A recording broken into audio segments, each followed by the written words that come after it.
What is going on YouTube? Saturday, November 19th, back with a gut check update. So last week, I think left off, I had just brought back some fitness supplements, some pre-workout, and then a gain powder. After that first day, I wasn't feeling great, so I figured one of the two had to be the culprit.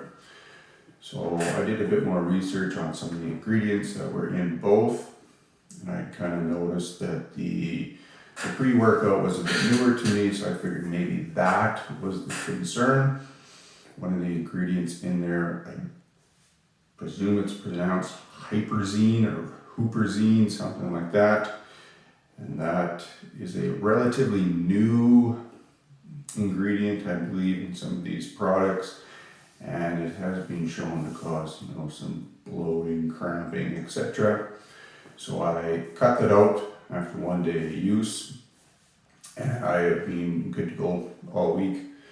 I've been feeling great, no stomach issues whatsoever.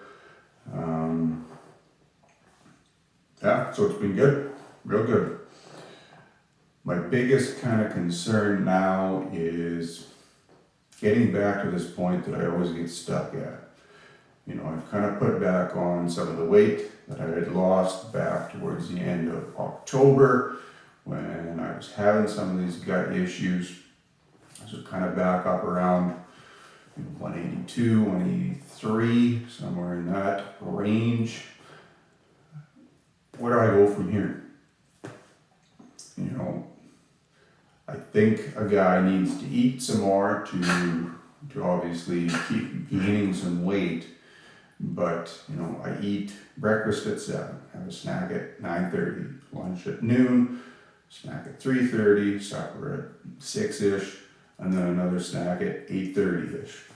And they're not just little snacks that are, significant meals.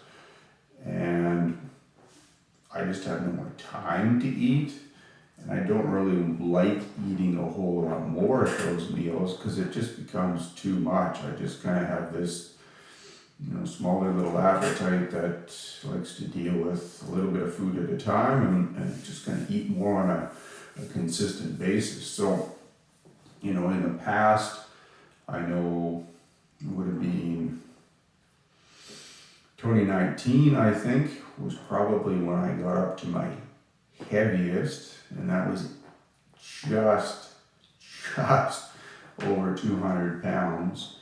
And I think a lot of that, and I think I'm going to go back online. I can check my FitnessPal app online. It'll bring up the history for that, and I can kind of see what I was eating at that point in time. But I think a lot of that had to do with just getting in a whole pile of extra, gain powder. And I don't know if that's necessarily a road I want to go down. I'd like to see some more maybe incremental changes, gradually bump that weight up. But that kind of got me to thinking too, what is the upper bounds of what I can actually accomplish as a natural athlete. So I did a bit of research on that this past week.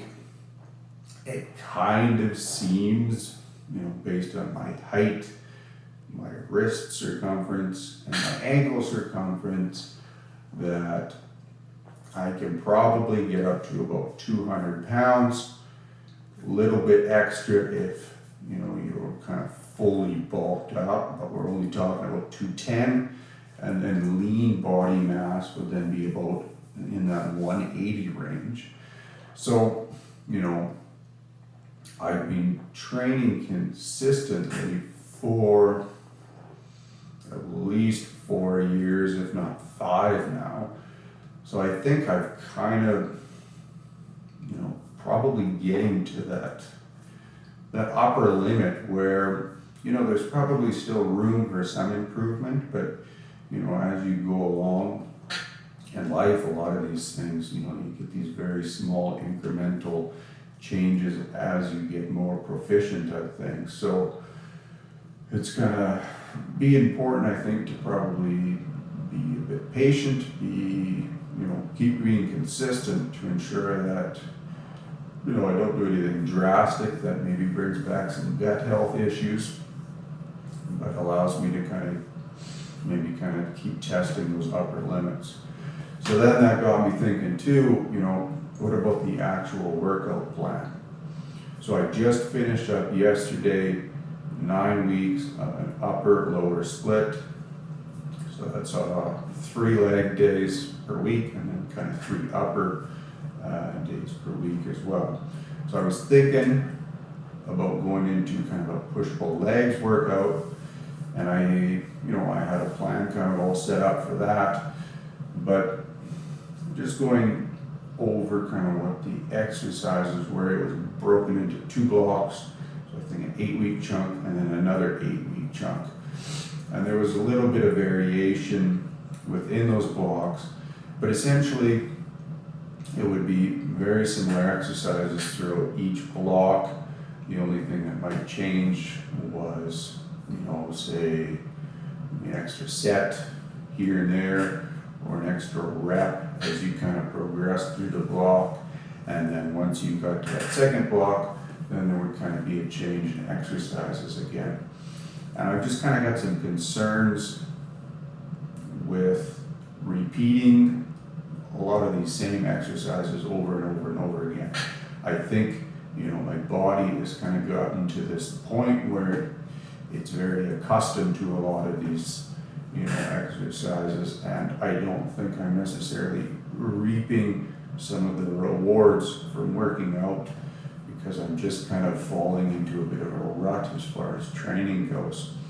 So I know when I started off this year in 2022, I was working out based off of an app called Playbook, and it was basically tied into Julian Smith's daily workouts. So every day you'd get a new workout. It was based on, a regimented kind of block of training, whether it be 8 to 12 weeks, it kind of depended. But every time you went in for, say a chest and tries day, say you're doing that, you still had the bigger basic lifts in there, but everything, was a little bit different from week to week, albeit different angles, maybe different tempos, different rep ranges, that type of thing. So there was always a little bit of a nuance from week to week, and I found that more interesting. I was a little bit more engaged that way.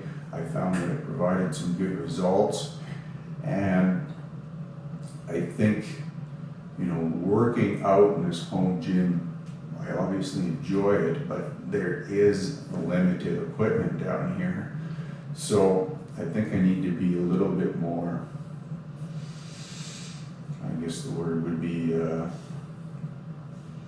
able to try different things, different ways of doing certain exercises down here to maybe maximize on some of those potential gains down the road. So I'm not just hitting, squats in the same, rep range week after week after week, because, it just kind of gets boring and disengaging after a while. So if you can add a little bit of a, flair to it, a little bit of excitement, I think that'll probably increase the intensity in the training and kind of help me push forward. So I'm gonna try and work off of that and do a bit of kind of, not necessarily on the fly training, but kind of have a bit of a plan in place, and then try and, modify some of these exercises so I'm not just doing, dumbbell bench pressing every Monday for 4 sets and 8 reps and just, kind of get stuck in that same lull, So I will, I'll give that a shot for a little bit here and see how I can kind of work with that and report back on that. And then I guess lastly, did week 3 of the liver cleanse last night. I know the first time I did it, it took nearly 12 hours for that stuff to kind of flow through the system. Last night, under 2. So it was a pretty quick turnaround, and needless to say, I was up a lot last night. So I guarantee you, 5 o'clock tonight, I'm going to be tapped out. But I don't know any other way to kind of deal with this because I'm just too busy to do it at any other time. Friday night is basically the only time. I mean, last Friday when I did it, I think I only woke up once in the middle of the night as a result. But last night I think it was up at 11, 1, 3, and then 4, and then I got up at 5 now. So a little bit hard on the sleep for sure, but such is life. I got things to do and people that, need me for things, so I can't take an entire day off to sit around and do that liver cleanse. So that I think is it for now. I'm heading into a chest, back, and kind of a bicep workout. Again, something I don't typically do. So just a bit of a different nuance to kind of keep myself, engaged and entertained in what I'm doing. So hopefully that goes well. Hope everyone has a good weekend. Take care, and we will talk soon. See you.